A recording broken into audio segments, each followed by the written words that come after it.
মালিক জিজ্ঞাসা করে প্রতিদিন, বান্দা কি কারণে আমাকে ছেড়ে দিলা? হ্যাঁ, রাত 12টা বাজে তুমি ঘুমায় গেলা, মা ঘুমায় গেল, বাপ ঘুমায় গেল, বিবিও ঘুমায় গেছে, পাড়া পড়শি ঘুমায় গেছে। আল্লাহ বলেন, আমি তো ঘুমাই নাই বান্দা, আমিও তো ঘুমাই নাই। সারাদিনে আমিও তো জগৎটা পরিচালনা করছি, তবুও তো আমার কোনো ক্লান্তি নাই, আমি তো ঘুমাই নাই। কেন ঘুমাই নাই জানো বান্দা? রাতের 2টা বাজে যদি তোমার পেশাব করতে হয়, রাতের 3টা বাজে যদি তোমার দরজা খুলতে হয়, তখন যদি তোমাকে উঠতে হয়, আর আমি যদি ঘুমায় যাই বান্দা, তোমারে চোখ মেলে দিবে কি?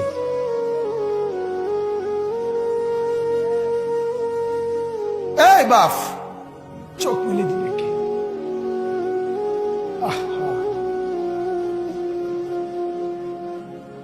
আল্লাহ আমাদেরকে মাফ করে। কোরআনুল কারীমের মধ্যে আল্লাহ তাআলা বলছে, ওয়া হুয়াল্লাযী ইয়াতাওয়াফফাকুম বিল-লাইল। কোরআনে আল্লাহ বলে, বান্দা শোনো, প্রত্যেকটা মানুষকে রাত গভীরে যে ঘুম আমি দেই, সেটা ঘুম না, আমি ওয়াফাত দেই, আমি মূলত মৃত্যু দিয়ে দেই। আবার আমি দয়া করে একটা নির্দিষ্ট সময় পরে চূড়ান্ত মৃত্যু দেব বলে আমি আবার সেই হায়াত সকালবেলা যখন জাগতে শুরু হয় তখন আমি ফিরাই দেই, ফিরাই দেয় আল্লাহ। এমনও মানুষ আছে পৃথিবীতে, রাত্রিবেলা ঘুমাইছিল ভালো মানুষ, সকালবেলা আর জাগে নাই। আমার একজন দূরসম্পর্কীয় চাচা আছে, প্রফেসর ছিলেন, ভালো মানুষ ছিলেন, রাত্রিবেলা জলজ্জান্ত মানুষ ঘুমাইছে, সকালবেলা আর দরজা খুলে দেখছে ওই মানুষটা জীবিত ছিল না, মারা গেছে। হতে পারে না? হতে পারে কিনা বলেন না?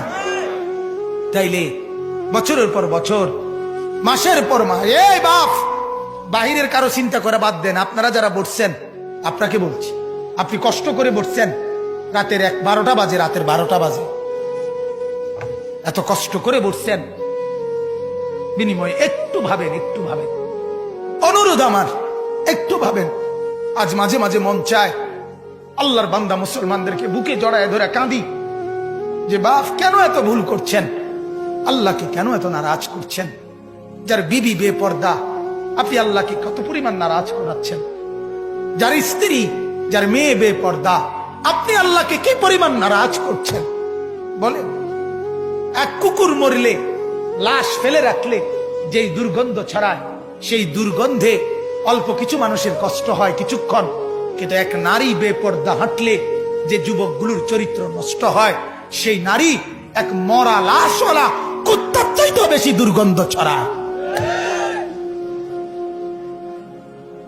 কুকুরের দুর্গন্ধ এত বেশি ছড়ায় না, বেপর্দা নারীর দুর্গন্ধ যে পরিমাণ ছড়ায়। সে তো শত শত যুবক তার চরিত্র শেষ করে দিছে। এই সিনেমার নায়িকা নর্তকীরা উলঙ্গ আর ছবি আর বিবস্ত্র ছবি আর নাচ গানের এই ফুর্তি দেখিয়ে এরা হাজারো যুবকের চরিত্র গঠন করে না নষ্ট করে? কথা বলেন না কেন?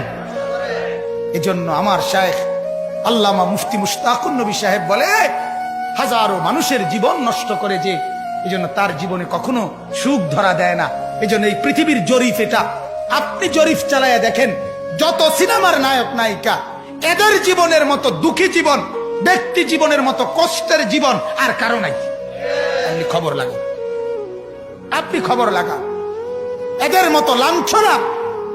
কারণ হাজারো যুবককে নষ্ট করছে এই হাসি দিয়া, অথচ এই হাসিটার মূলত আসল হাসি না। এই হাসি যদি ল্যাবে অথবা ডায়াগনস্টিক সেন্টারে পরীক্ষা করায়, প্রত্যেকটা হাসির মধ্যে ফরমালিন পাওয়া যাবে। কি পাওয়া যাবে? Formalin, formalin.